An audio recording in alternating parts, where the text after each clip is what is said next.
There are many military veterans that play airsoft. This isn't a new or rare occurrence. What is rare is when that veteran is former special operations, especially one who is described by his peers as Mike Golembesky, hard dick, dragon slayer, Marine, 8 years, JTAC, New York Times best-selling author, not once, but twice. And the motherfucker is smart as shit. Solid cat. His first book that he wrote with another writer, it made the SOCOM commander's reading list under leadership, a team-level memoir on conflict and decision-making. His first book, SOCOM commander's reading list. To give a bit more background about Mike, he is a retired United States Marine Staff Sergeant who served as a JTAC, or Joint Terminal Attack Controller, for Marine Special Operations in Iraq and Afghanistan. If you don't know what a JTAC does, they are responsible for directing combat aircraft engaged in close air support with units on the ground or at a forward position.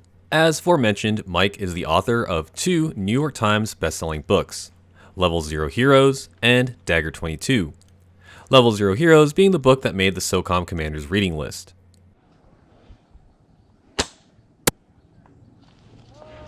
Nice. While attending Titan Milsim Jackal 5, my friends and I were blessed with the opportunity to have Mike be our squad leader. For myself, this was a nice break from taking the lead to taking orders. After the game, I had a chance to talk to Mike about airsoft and how you can use airsoft to prepare you for the military. How did you find out about airsoft? Let's see. What was the year? The year was what year did Milsim West have their last event in Wyoming? 2014? Oh, I didn't go to that one. I think.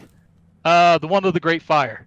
So that was my first event, and honestly, it was just one of those things where, I was just cruising around on YouTube. I went down the little YouTube rabbit hole, and came across a Milsim West video on YouTube somewhere, maybe linked on Facebook or something like that, and I started watching it, and I'm like, at first, because more times than often you see Milsim videos being mistaken as actual like combat footage. Oh yeah, which is always hilarious to see that.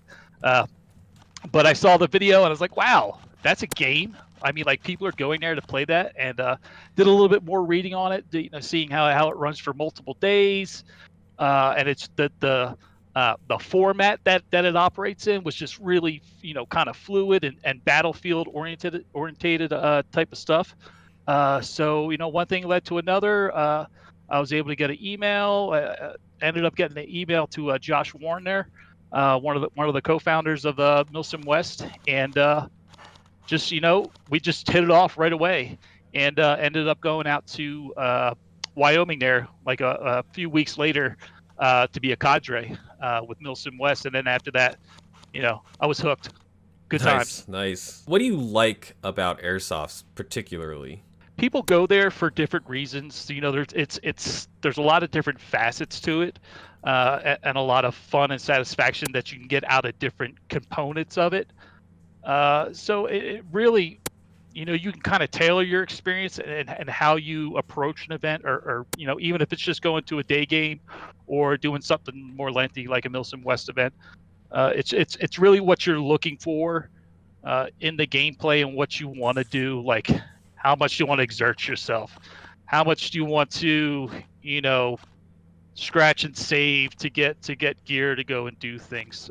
So I just really like the fact that you can go there for, you don't have to go there for one thing. You go there for something that's just very specific to you that you like about the gameplay or the community in general. That was the biggest thing I liked about it. This kind of goes back to the book coming up on the SOCOM Commander's reading list for leadership and decision making. What aspects of airsoft can possibly help with someone who's interested in joining the military? So you've got an airsofter who plays all the time. He loves airsoft. He loves he's a military enthusiast. What sort of things in airsoft do you think can help him later on in a military career?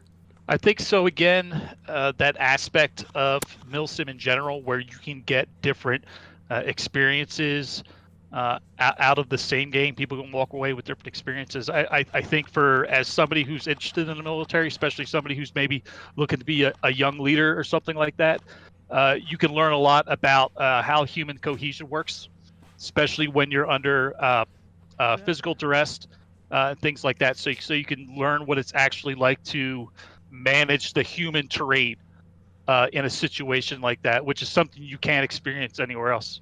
Unless you're actually in the military doing, field exercises or going down range, you can actually get that kind of sense from a milsim event. Yeah, totally agree. I think that's a great point that you do all of this decision making if you're in a leadership position under duress. Like, they do have this sort of stuff when it comes to ROTC, but like, I feel like the feeling isn't the same because there's a little bit more at stake because you're in the middle of a game. Yeah. So you get to understand what it's like to be a subordinate, or if you're in a leadership position, you know what it's like to be responsible for other people. So or the lack of what they do, as it has to do with like a larger event or maybe possible like point gameplay and stuff like that. So there's different tiers of responsibility. A lot of the young players, that's the first time they've experienced somebody say, "Hey, shut the hell up and just do what I'm telling you to do," because you're a mechanism, you're a spoke in the wheel. And you need to be a part of a team. And it's not an individual player sport. It's a team sport. Do you think it's harder for a lot of people to just be subordinates rather than leaders? I find it harder for a lot of people to just follow very simple orders sometimes because they've never been in that position. Yeah. I mean, they've never had that experience of being delegated responsibility or given a very distinct responsibility and be held accountable to it. So it really depends on the player and honestly their upbringing and what the attitude that they come into the game with. If they come in with open mindset, especially when you talk about like milsim or the larger milsim type of events, they have to come in with an open mind and just be aware that, hey, there's going to be people there that are in leadership positions that have actual experience. So when they're speaking, it's not like your buddy. You should probably shut the hell up and listen to them because they're actually trying to, they're trying to give you something. So where can someone who's interested in picking up your books find them? So first, Jet, thanks, man, for having me on. I always love getting a chance to talk to you and especially talking about the Milsim Airsoft community. If anybody's interested in following me, I steer away from a lot of the social medias, but I do enjoy Instagram. And occasionally Twitter, but if you want to get any of that info, just go to levelzeroheroes.com and it's all right there. You can find your fancy. That's going to wrap up this video. Links to both books, Level Zero Heroes and Dagger 22, in the description below. Hope you guys enjoyed this very different format as much as I did. And as always, this is Jet Desert Fox, and I'll see you on the field.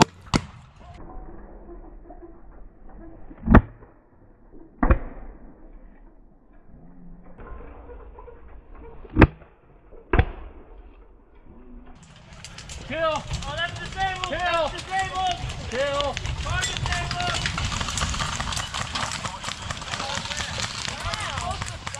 It's alright.